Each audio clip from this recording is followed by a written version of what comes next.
वंदे मातरम। जय हिंद। मैं चक्रधारी शंखनाथ न्यूज से प्रमोद त्यागी। जैसा कि हम सभी जानते हैं, भारत की अर्थव्यवस्था में मुंबई महानगरी का बहुत बड़ा हाथ रहता है। मुंबई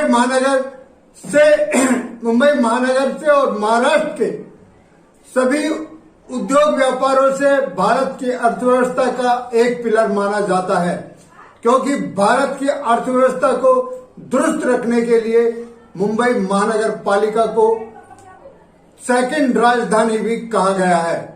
और इसके कारण है कि महाराष्ट्र के अंदर यानी मुंबई के अंदर यार्ड वगैरह हैं और उसके अलावा भी फिल्म इंडस्ट्रीज हैं और शेयर मार्केट और उद्योगपतियों के उद्योग का सेंटर ऑफिस भी यहीं पे बनाया गया हुआ है। और भी बहुत सारे ऐसे व्यापारण हैं जो मुंबई के अंदर और मुंबई महाराष्ट्र के अंदर जो भारत को संभालने में अपनी ऊर्जा देते हैं। यही सारी जानकारी जानने के लिए देखते रहिए हमारी इस खबर को लास्ट तक।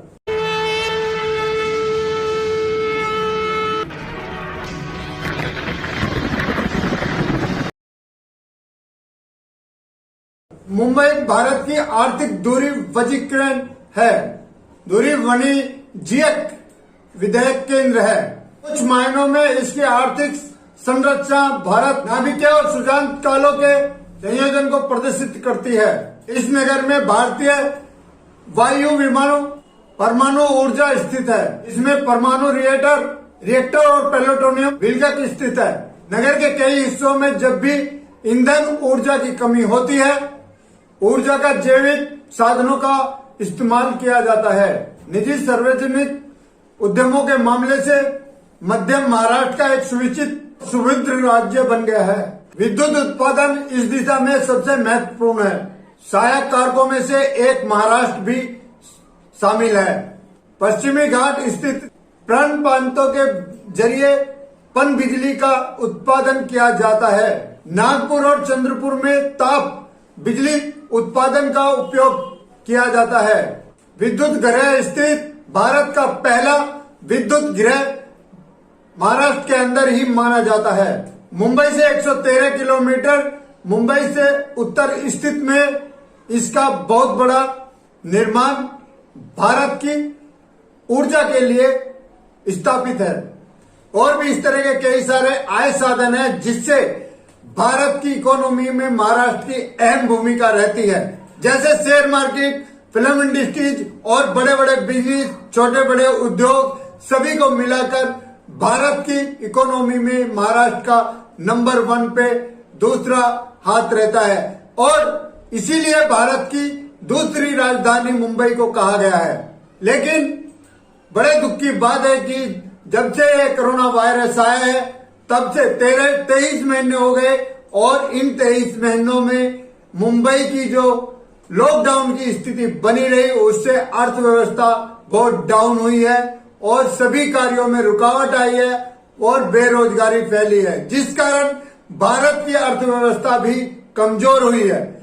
लेकिन अभी धीरे धीरे अर्थव्यवस्था सही तरीके से चलने लगी है और मुंबई भी धीरे धीरे डेवलप करने लगा है। जो मुंबई रात दिन नहीं सोता था, ऐसा दिन भी आया है कि 24 घंटे मुंबई शांत हुआ है। लेकिन अब मुंबई फिर से 24 घंटे के लिए जाग जाएगा और भारत के अंदर फिर से उसी तरह की उपलब्धि हासिल होगी और उसी तरह की इकोनॉमी बढ़ेगी और अर्थव्यवस्था भी उसी तरह से डेवलप करेगी जिस तरह से पहले थी।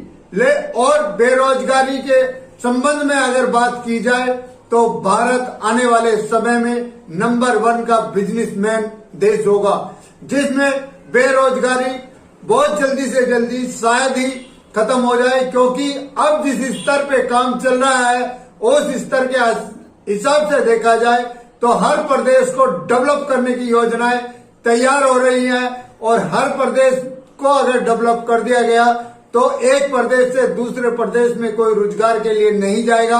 हाँ, वो लोग रोजगार के लिए जाएंगे जिनका कंपनी ही ट्रांसफर कर देती है, लेकिन स्पेशली रोजगार ढूंढने के लिए दूसरे प्रदेश में नहीं जाना पड़ेगा। और ये देश की सबसे बड़ी उपलब्धि होगी क्योंकि अगर अपने ही प्रदेश में रोजगार मिल जाता है तो दूसरे प्रदेश में जाने की जरूरत नहीं होती और उससे बहुत सारा आयात खर्चा भी बचता है और सामने वाले की उपलब्धि भी बढ़ती है और उसके साथ साथ प्रदेश की उपलब्धि भी बढ़ती है। इसी के साथ देश की सच्चाई के लिए, देश के लिए जीना, देश के लिए मरना। अगर आपको हमारी ये वीडियो अच्छी लगी हो तो लाइक करें, शेयर करें, कमेंट करें, सब्सक्राइब करें और बेल आइकन जरूर दबाएं। आप हमें अपने सुझाव को app, Instagram, Telegram, Facebook, YouTube, Twitter और व्हाट्सएप पर भी भेज सकते हैं। अभी मैं अपनी वाणी को विराम देता हूं। वंदे मातरम। जय हिंद।